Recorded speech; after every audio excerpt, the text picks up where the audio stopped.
What's going on? You know how we get down. You either get right or you get left, man. This is your boy, the historian. We got my man, Chris, the reporter, in the building. We getting ready to tap into this, man. But you know, we got to start it off right. Let's go ahead and get this thing started, as we do in the birdcage. Go ahead and get right.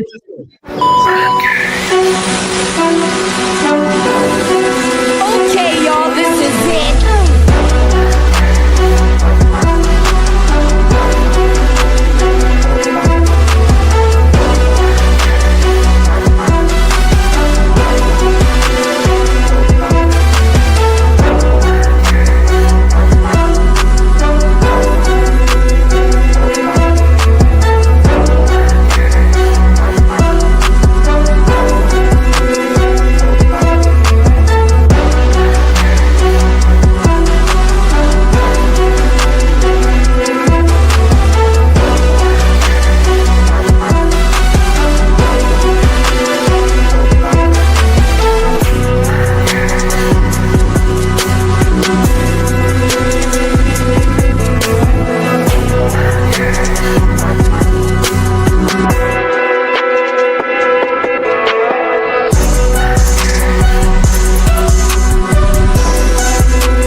What's going on, ladies and gentlemen? I guess the camera's a little off. What's up, my guy?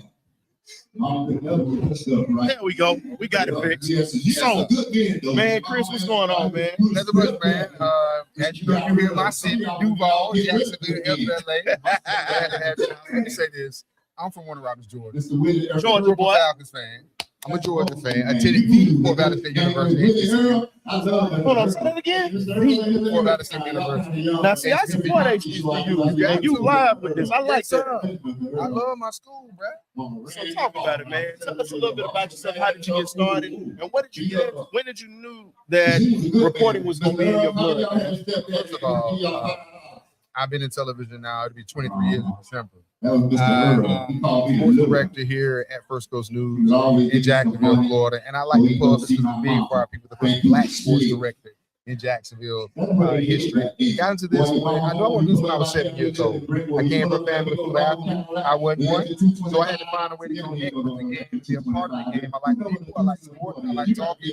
Why not be on TV? It makes a lot of sense when you sit back and look at it, because I've been following you since 2009 when you came to the city. Okay. Like I said, I was playing a little semi-pro at the time before I went off to the military in my time. But like you say, it's one of them situations where you gotta sit back and look at it where you're living your destiny right now. And most people don't understand what living your destiny is. And as you can see, we got a comedian here telling some jokes. And he's living his destiny right now. But looking back at what we have going right now, what is it that you find the most rewarding about what you do?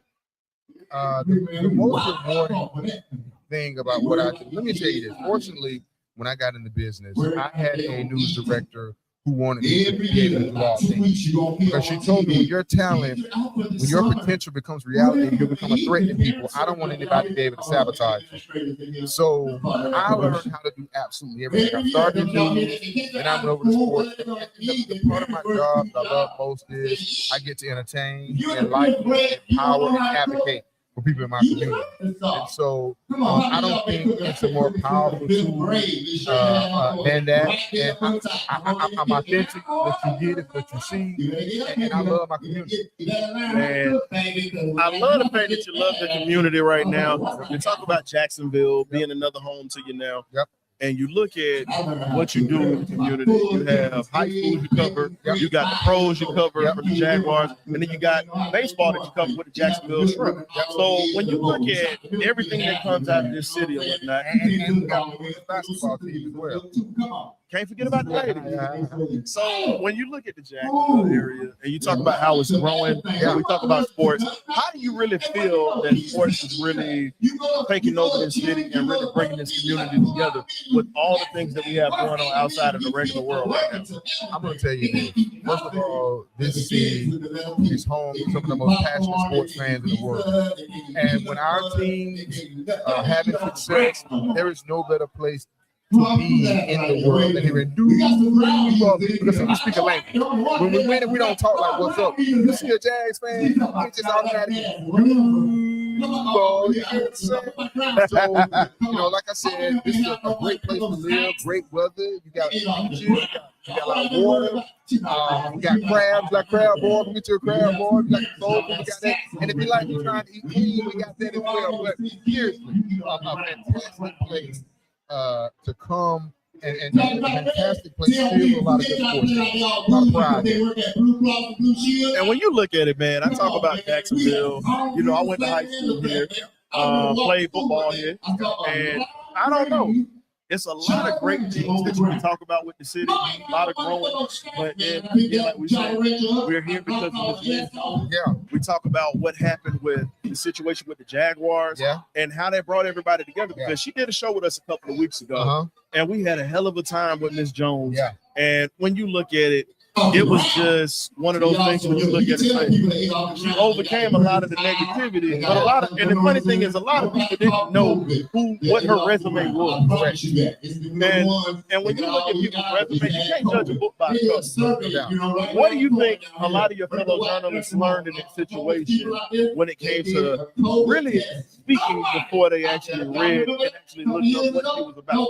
First of all, let me say this about Lynn Jones.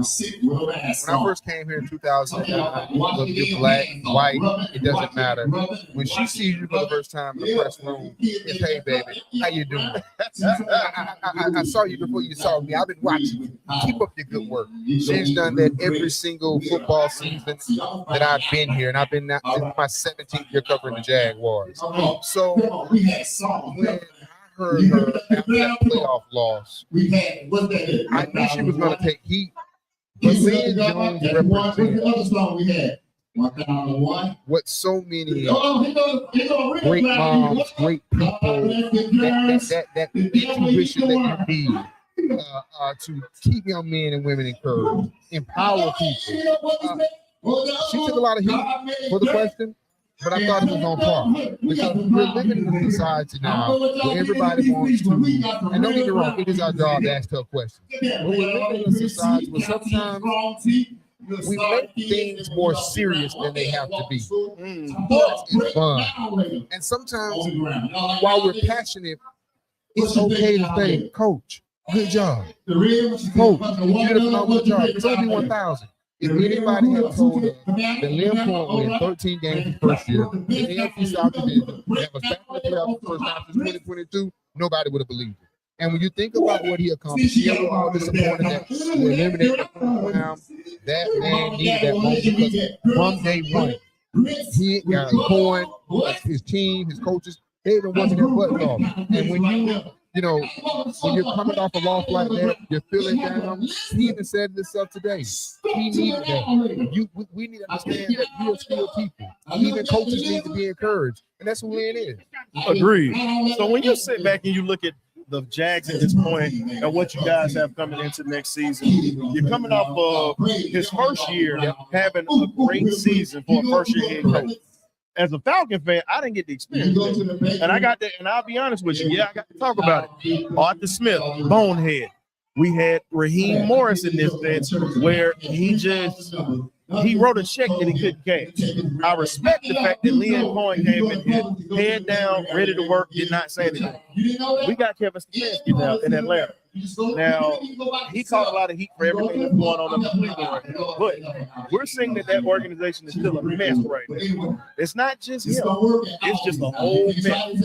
Because now you're seeing that they're drafting a quarterback and they got 3 of them in the row. So now we got to see what we're going to have on the table when it comes to what Stefanski's going to bring to Atlanta. because I feel as if he could possibly have an impact like Lynn Jones coming into the city. If he works hard, I'm still like the state of Missouri. It's the truth for me. Absolutely. Because I've been let down since hell.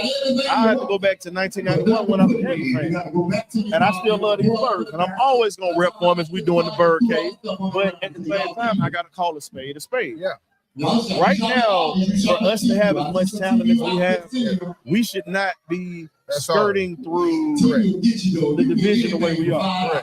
You got the best running back in football, Bijan Robinson. You have an up-and-coming offensive line that's still trying to figure it out. And you had the best defense in the league last year. Nobody can argue that. But it's only so much they can do. They can put up so many points. They can only control the clock so many times. But when we're looking at what we're doing right now, I think we're putting things together, but I would love to see instant impact like you guys got last year. I'll say this. Before Lynn Jones arrived in Jacksonville, everybody knew it was no secret. You needed someone who could help Trevor Lawrence finally evolve into that generation of quarterback that he was labeled coming out of Clemson. Right. We all know no matter what level of football you play, you have got to have a good quarterback. Trevor had all the tools.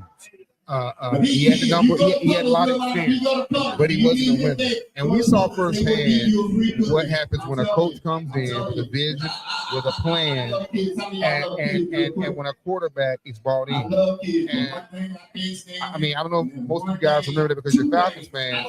Trevor Lawrence went from the first 5-6 weeks of the season, everybody saying he's the same Trevor, getting dogged out, to the last 10 weeks, 11 weeks of the season, he was in the MVP conversation. Took this team to a whole nother level, and that just proved that what Liam was able to accomplish in Tampa is real. It works. And you saw Baker Mayfield fall off a little bit last year compared to Liam.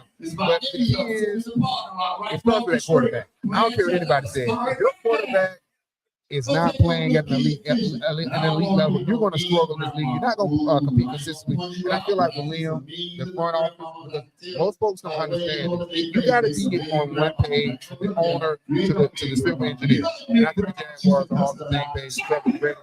Consistent playing of football. Agreed. So you just spoke on the quarterback position. Yeah. Now, here's the thing. We have Michael Penix Jr. as our quarterback. Unfortunately, he's had a rash of injuries throughout his career, and he's got a bit of a rap because of that. But you can't take away and diminish what he has as a quarterback with being able to deliver the football. He has a great gift. Yeah. Now, I'm one of his hardest critics, and I admit that because if you watch the show, I'm one of his toughest critics, and I'm not going to lie. But I'm not going to sit there and sugarcoat what's what. Right now, I see he's taking snaps at the center, and a lot of people don't want to hear what we have to say when we speak on it. I need to see what he is with pads on. I like to see what it's like when not his teammates. You have other guys, they got a mortgage, they got child support, they got alimony, side baby money, baby mama money, as we call it. Yeah. I'm gonna joke about that. But we got to see what that looks like when it comes to him being able to take that fire and turn it into something, because he's got weapons around him now. They've given him more. And then you get the best one of the best offensive line coaches in NFL history with Bill Callahan. And now you know about Callahan because he was with Tennessee. Even though they weren't good, the one thing they didn't lack was that offensive line. And now you're bringing that there with Bijan Robinson. You have Penix there, but then you got another quarterback that has a little bit of an up and down history, and Mr. Tua. Tua is the guy that I kind of feel like he's still playing because of the love of the game, but I'm more concerned about his health because we don't know what another hit can do. It scared the hell out of a lot of us when we saw him throwing gang signs when he got sacked. It's just not. But what I think we should do now is let's let it play out. There's another quarterback that's in that room by the name of Jack Strand, small school quarterback. Ben Roethlisberger type of build, talking about being able to deliver the football, good pocket presence, tough as things. But what do you think the Falcons should do in this situation? We got 3 quarterbacks in this room. We know that Tua is only going to be here for a short time. When it comes to Penix at this point, how invested do you think that the front office should be into Michael Penix? First of all, I think in his rookie year, from what I saw from Michael Penix, was it year 2 for him? This is year 3. No, I'm sorry. This is actually He came into the league. He really rolled the bench on his career. Last year was his second year, third year career. He's going to get Yeah. I really believe what I saw from him last year. The key thing is he's got to stay healthy. I think he has all the tools to be a franchise quarterback. I also felt like Raheem Morris could have managed him better. And say it again, I think that was the biggest takeaway. I didn't watch a lot of Falcons games, but in the few games that I was able to watch, I didn't feel like Raheem Morris managed him as well as they could have. I think the key though for him is he's got to stay healthy. As you said, he's been injured throughout his career. He's able to bounce back, but if that young man can stay healthy, and if he can get Kevin Stefanski can be that offensive coordinator that he was before he became a head coach, I think Penix can be your guy. I don't think Tua is the future. If you want to win long term, and because Tua is injury prone, y'all got to identify Penix or the other guy and ride. Now, I'll say this because I know you got to go. I know you're on the big schedule, sir. I'll say this. I agree with you on that part. But here's the thing. Let's put a prediction out here. It might not happen this year.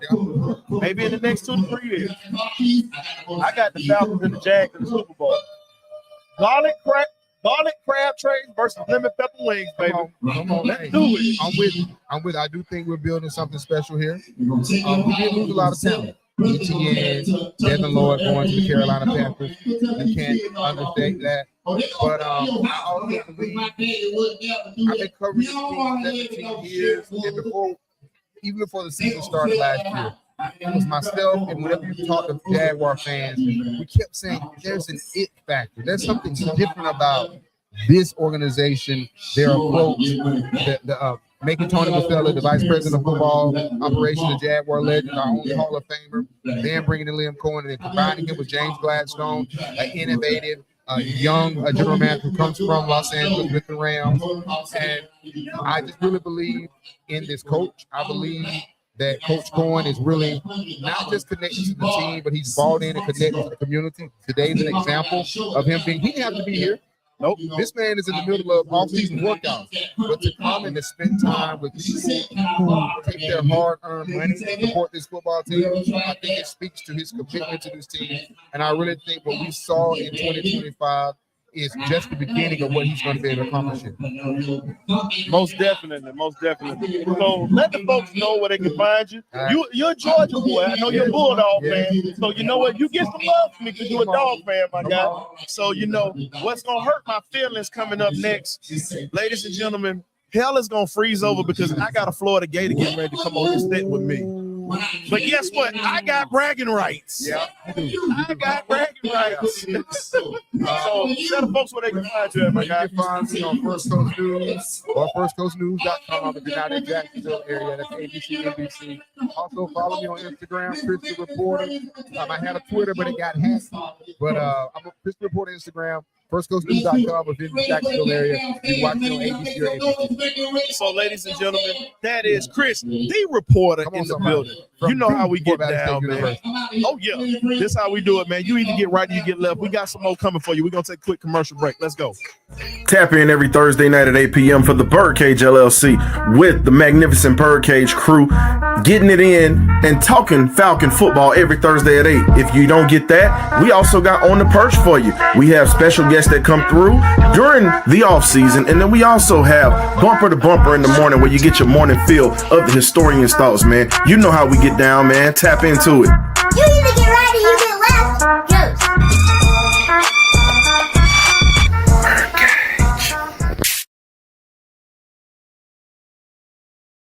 Ladies and gentlemen, welcome back. You know how we get down. You either get right or you get left. You're in the Birdcage with your boy, the historian. And we got Mr. Josh Evans in the building. Former Florida Gator. Hell has frozen over because you got me sitting next to a damn Gator.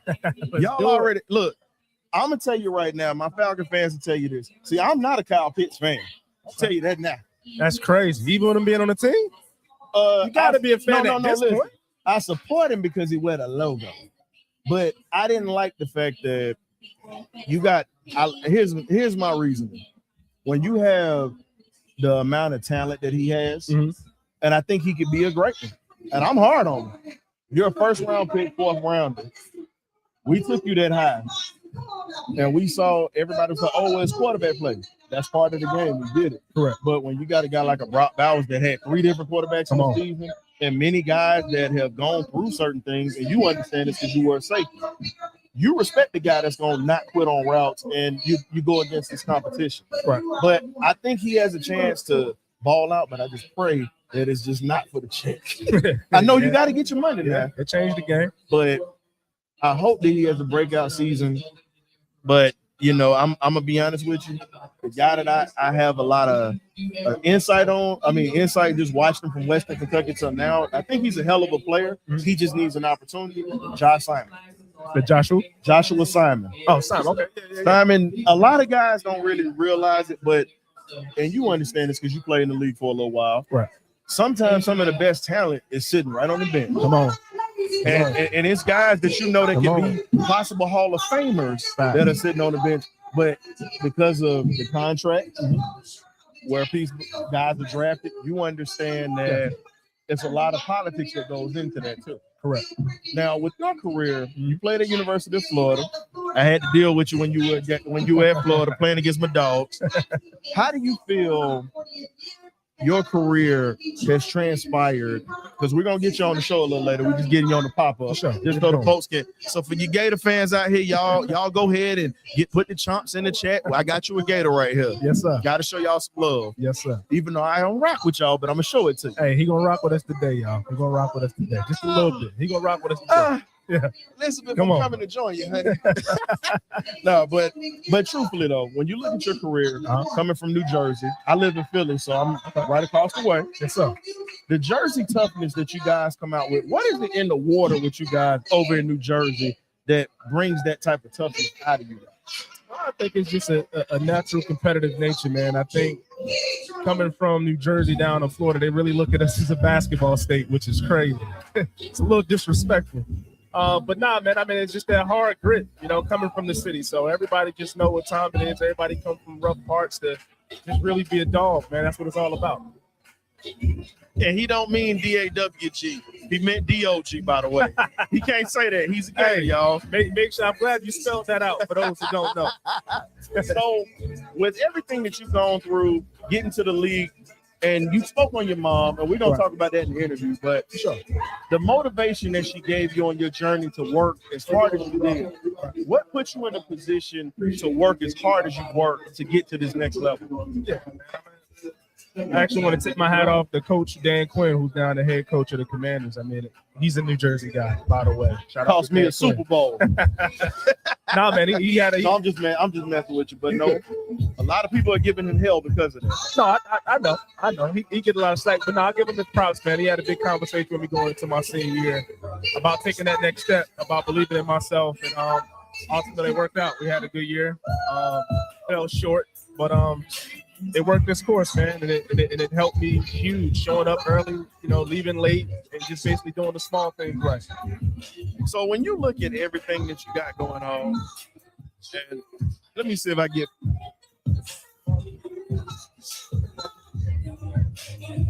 I'm sorry about that. No, my fault. We just had a little technical difficulties. Everybody's enjoying the vibe. First time that we actually have done a live show like this at an event. Yes, sir. So we're just working the kinks out. First time for everything. Just like on the football team. 100%. A little bit of adversity won't change. Makes you get up, baby. Come on. So when you look at, like you said, Dan Quinn pushed you to that point. What puts you in a spot to where it drove you to have a career as long as you did? And what prepared you outside of football for life once you left the game? Right. This is a great question, by the way. I would say this has always been a goal of mine since I was a kid. So to have that opportunity to make it to the next level, to be drafted, was truly a dream come true. But I will say that the toughest transition was when it did come to an end, right? And I know we'll say that when I come back and we get on the pod.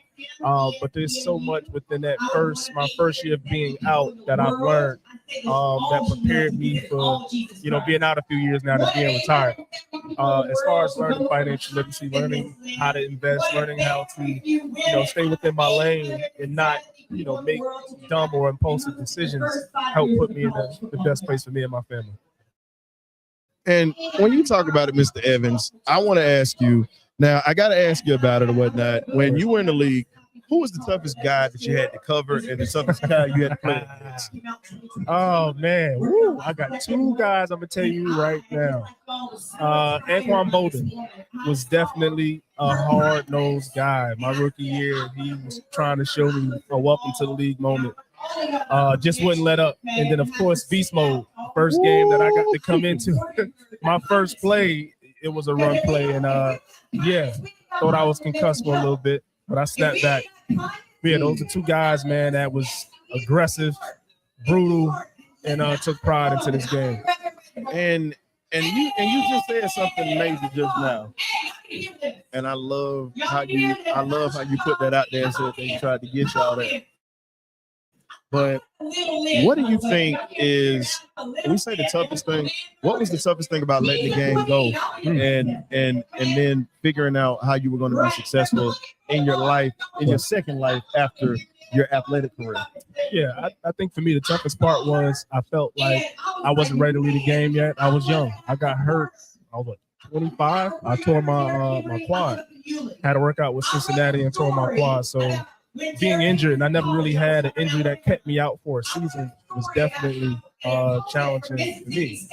So knowing that it's not your time, knowing that you still got more in the tank and you want to compete at a high level, but you just don't feel the same, eventually it does come to an end. And that's where you have to be prepared to take that next step outside the game and prepare your mental as well.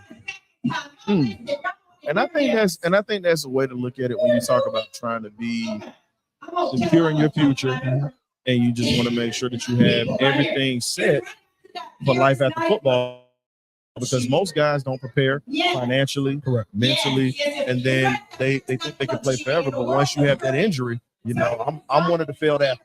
Come on, two ACLs, junior year, senior year, played a little semi-pro, couldn't hold up, and then went to the military. But then when you go through that 8 years in the service and then you leave, it's hard to find that structure, right? And you have to have good habits to bring a structure.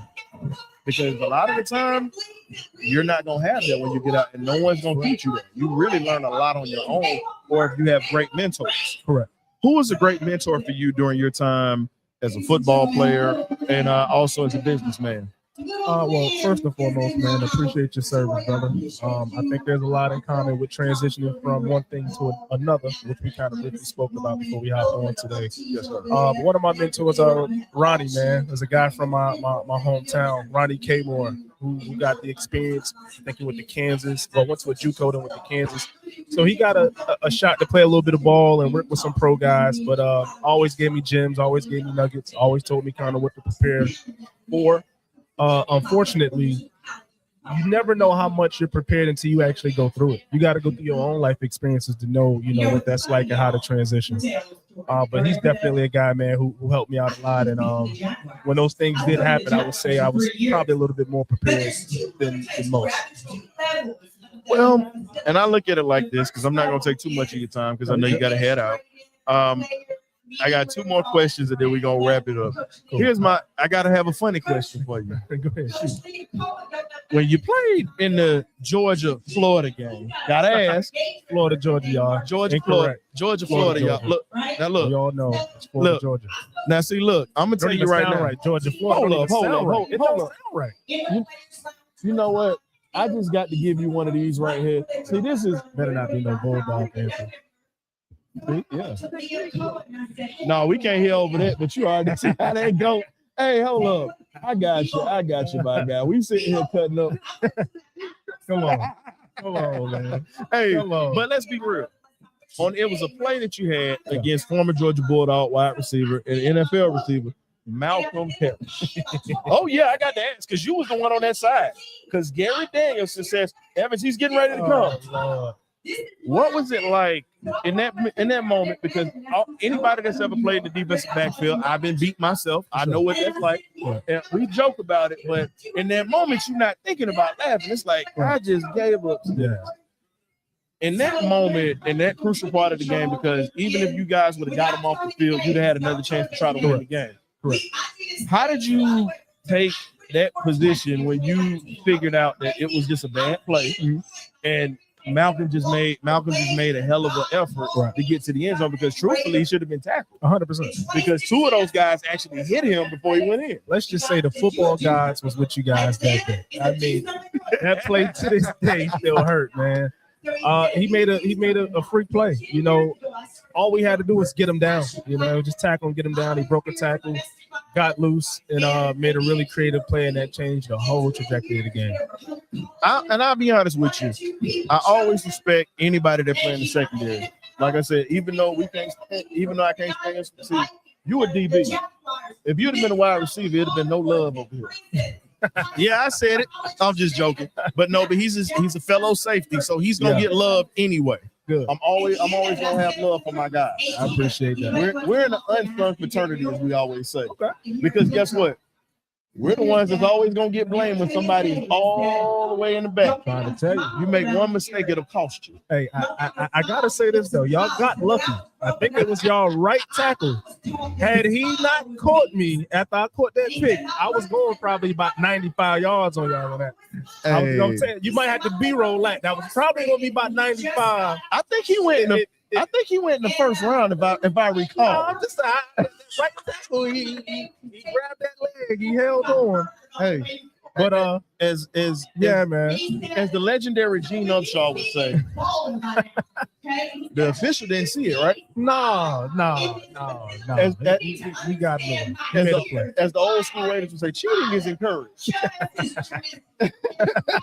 Win by any means. Okay. Well, y'all did it to us in 1990. And then you got us in 08 when y'all beat breaks off us. Personal. So y'all was still mad about us. Oh, y'all showed y'all ass. In 07. Y'all showed y'all ass in 07. Y'all showed y'all ass in 07.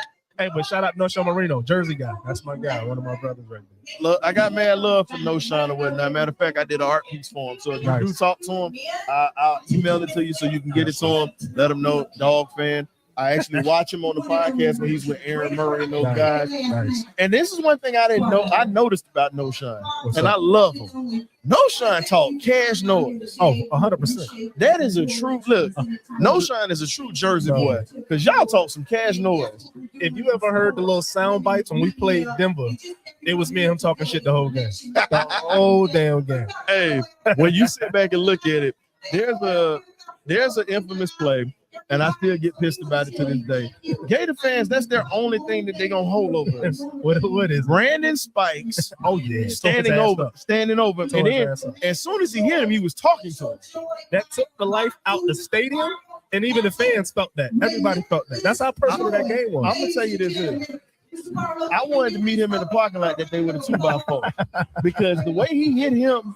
That was just criminal. Yeah. But you know what? Shout out to Brandon Spikes. He did his thing. One of the hardest hitters, North Carolina boy. You know, got to give a shout out to him. But I'm up in Philly. I know you got people up around that way in Jersey. Last question for you. When you go home, what's one of your favorite dishes to get, whether it's at home or whether it's locally, whether it's a pizza shop, steak shop, fish spot? What you got? Well, I'm a foodie, first of all. I'm a foodie, so it depends.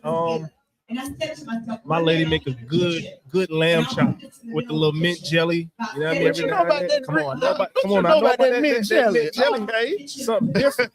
We might do the rice or the mashed potatoes. You know, asparagus, depending on how we want to throw the greens on there. But nah, I mean that, and then also I'm a huge mac and cheese, yams, and barbecue chicken guy too. You know, okay. So it depends on what mood I'm in. You avoid the pork because you said chicken. I mean, I cut the swine out a little while ago, but every now and then I might throw a little bacon on the burger every now and then. Yeah, you know I mean, a little piece of that Arkansas Razorback guy. A little swine to keep you fine. You know what I mean? You can't have it all the time. Hey man, well I definitely appreciate you stopping through, Josh. Hey, we got to get you on the show. Let's do it. Like I said, you got the card. Just gonna get, like I said, give me a call. We're gonna set this up because we definitely want to dive into your story because after what I heard about your mom and everything else, I think that the fans of the game deserve to hear that, and I think that would be cool, man. And then, you know what? I'm gonna be nice to the boy Kyle Pitts now. Please do. Give us a clap. Hey, but you know what though? I need him to ball out this year. No, he got to. He got to ball out. Before I let you go, what are you predicting for him stat-wise this year? I think he's going to give you anywhere between 800 and a stack yada this year. Okay. I like that for him. What you thinking? I was gonna say I give him, because of all the offense that we have, weapons, I give him 5 or 6 tutties because it's 17 game season. I got him getting 850 yards this year, but probably maybe 75 to maybe 80 receptions. And the reason I say that is because you got Bijan, Zachariah Branch, Drake London, and then you got Jahan Dotson, who they just got, another Jersey dude. Right? Man, look, And y'all got two brothers on the team now, don't you? AJ Terrell, but here's crazy. But AJ and Avion. I'm gonna say this here. My man Kobe Bryant ain't giving up that job that he. Nah, it's gonna be a dog fight. And here's the thing, I think Avion, and this is what I said on the show the other day. I think Avion is going to be a slot corner to start off his career. I think Kobe's gonna take over the number 2 right now because again, we don't know what we're getting out of our former DB that was the number 2 last year. I'm gonna tell you right now, I don't know what y'all getting out of the quarterback room y'all got right now. Let's talk about it. I mean, you know what? I'm not gonna know. You know what? I don't know. That's fucking. Hold on. That is fucking turtle with Cal. Really fried. You stepped on something. Now I got to hold your feet to the fire. Because here's the thing. Brock Bowers had 3 different quarterbacks. One of those quarterbacks was Kyle Pitts' old quarterback in Desmond Ritter. When you look at this, the kid just stepped up and balled out. Right. And he was the Raiders' only offense because you got to remember. Correct. Your boy Devontae Adams left, and all he had was Zeus White in the backfield. They didn't really have a ton of talent, so he was the only guy. When Pitts took over, you just had Cordell Patterson, Pitts, and Tyler Algier, and Duke nothing to you but Hilliard. Right. And then you had Russell Gage. Can't leave him at LSU guy. And he literally showed out with Matt Ryan, but he was the only offense because Ridley got in trouble. Julio was gone. And then after that, he kind of just fell off. Right. What do you think it's going to take for him to get back? I know we say quarterback play, but you know I got to talk about this here. He a Philly boy, and there's a lot of them cats in Philly, and I'm around. And they say just like this here, where's his heartbeat at? Because again, they didn't. A lot of them heard the interview and he said, "Man, I just worked." Come on. Now I understand he was pissed off with what pretty much what the reporter said. Right. I get it. But at the end of the day, man, you a Philly boy. I live there. They are gritty.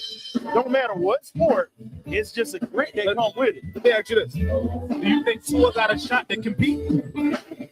You want me to tell you the lie? You want me to tell you the truth? I want you to keep it a buck. That's what I want you to do. That's what my podcast is called. It's called the Keep It a Buck podcast. Can you please keep it a buck? And ladies and gentlemen, this is just how we do this here in the Birdcage. I always keep it 100, but I'll tell you like this. Let me tell you, Tua is about one concussion away from buying a permanent house in Piedmont Hospital. Listen, Trey Anderson already got real estate up there in Piedmont Hospital. Yes, sir. He got the green cello wing. Come on. And they got the rice pudding strip club up in there. That's what it is. Yeah. But when you look at Tua, Tua might be a guy that if you keep him upright, he'll kill you. But we don't know how he's going to hold up because, let's be real, in this division, there's some monsters in the trenches. Oh, yeah, sure. There's some monsters in the trenches. And I'll say this, I think it's going to be good when we see this quarterback competition. We have not had a quarterback competition in years. Yeah. And I ask you that because that's going to determine how the offense flies. So if you're asking about stats, it's hard to give until I can solidify who's going to be the guy, how consistent he's going to be.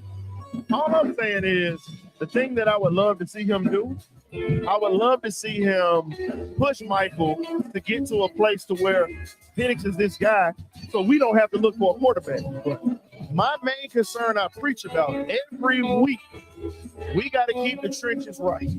Because, again, you understand this will be in the safety, and I tell people this. if that front four is not solidified, it's gonna be a long day. You got to run all day after receivers. It's gonna be a long day, and then you got to worry about guys getting to that second and third level, and you get tired. Most people that have never played the game don't understand that we can't do anything without them boys up there. Come on. We got rotational pieces at the D tackle, but it's a kid that's out of Atlanta that played at Houston, Mr. Allen Jr., undrafted free agent. Right. I think he's going to be a good piece, and I think he's going to be hungry to come in and ball out. I'm always showing love to undrafted free agents and guys that come out of HBCU. And this is what I tell people. I get mad when a lot of HBCU guys don't get the opportunity to at least get a chance to try out with you guys at the combine, or at least get a chance. Because I know you've seen some guys that have come on from HBCUs that can start in the league right now. Why do you think that those guys have a hard time with getting an opportunity? I think it's tough, man. I think when you're looking at the Big Ten, the SEC, it's just like that's what they're competing against. And I think sometimes we're going to overshadow, and even ACC is going to overshadow a lot of the HBCUs. It's not a talent issue. There's a lot of talent at these HBCUs who can play at a high level and start in the NFL. So I think when you overlook a little bit, you got to work twice as hard. Man, on that note, I'm gonna let you go because I know you got to ride, man. But we're definitely gonna get Mr. Josh Evans on the show, and we're gonna talk about his story as well as getting everything situated when it comes to his artwork that I got. I gotta make sure that I get you that artwork for no time, man. So hey, we're getting ready to take a quick intermission, y'all. We'll be back momentarily. I'm gonna start a new stream when we get Miss Jones over here. Matter of fact, no, she's getting ready to walk over here now. So Josh, yeah. Thank you, dog. Hey, man, so that's Mr. Josh Evans coming through the place, doing his thing. We got a gator that's exiting the table. Hey. Now. So, we pretty much at Miss Lynn Jones' event. Josh Evans is doing the damn thing today, and I'm actually trying to get Miss Jones to come over. This has been an interesting day. Coach Lynn was supposed to come over, but he had a little something to come up. So right now, we're just doing a little something right now. I'm getting ready to drop another commercial. Y'all sit back and relax, man. We got you covered. We're going to do a little something for the next time that we got going. Let's get to it. Tap in every Thursday night at 8 p.m. for the BirdCageLLC with the magnificent BirdCage crew, getting it in and talking Falcon football every Thursday at 8. If you don't get that, we also got On the Perch for you. We have special guests that come through during the off season, and then we also have Bumper to Bumper in the morning where you get your morning fill of the historian's thoughts, man. You know how we get down, man. Tap into it. You either get right or you get left.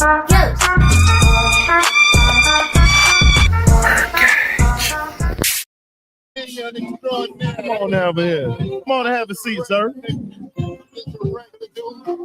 Ain't nothing regular about you. Look, you sitting over there getting folks over there spitting up water and doing everything else. You go ahead and put them on. It's home. Tell the folks who you are, sir. Yeah, we live right now. Go ahead. Hey, you gotta speak up into the mic, man.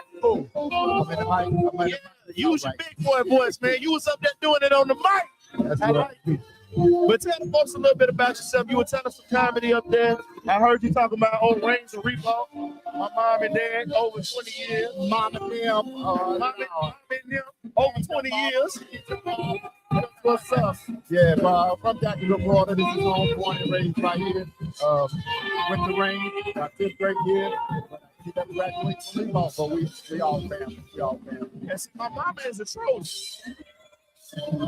My mom and my aunt's a Trojans. My aunt has a record still, Rhonda Broadnecks. Them Brown and Conchita. And that's their little sister. Yeah. That's what's up, family. Hey, we got family here today.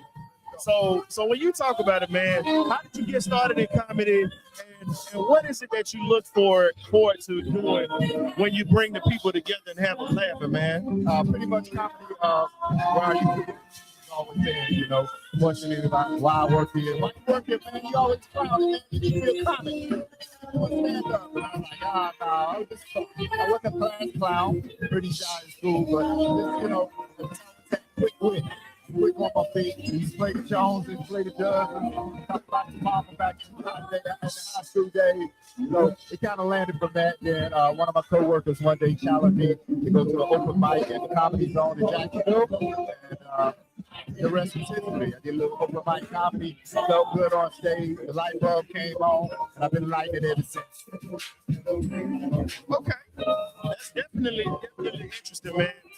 Apparently, we see that our fans can't hear us because of the lovely ambiance and music we got going. So this is what we're gonna do. I'm gonna reach out to you. Do that. You got my card. I got you. Hit me up. We're gonna have you on the show because we definitely would love to hear about it. Because you look like you ran track and played ball over at Range back in the day, bro. So you I was 105 in the 12th grade. I couldn't do nothing with it. all you did was talk trash. Talk trash, yeah. Talk trash. Hey, we definitely appreciate you coming through. I'm gonna get you for the interview officially. Sorry, I got to cut it short, y'all. As you see, the band up in here getting live, and they just being rude as hell. Let's call them the cat downstairs, but they upstairs. Come on. That's what I don't understand. But yo, we got you. but tell the folks where they can find you, my guy. You can find me, man, right now. I'm running 2 state rinks. I got stations in Jacksonville and Arlington, and we just opened a second location on Lynn-Turpin, back where we grew up at. Lynn-Turpin and C-City, next to the Roses Department Store, Planet Street, Roller Rink, that's that location. But come holler at your boy. We're gonna have another interview coming up, but hey, we got this music playing loud, so we're gonna shut it down for a second. So we'll catch you then. Toast.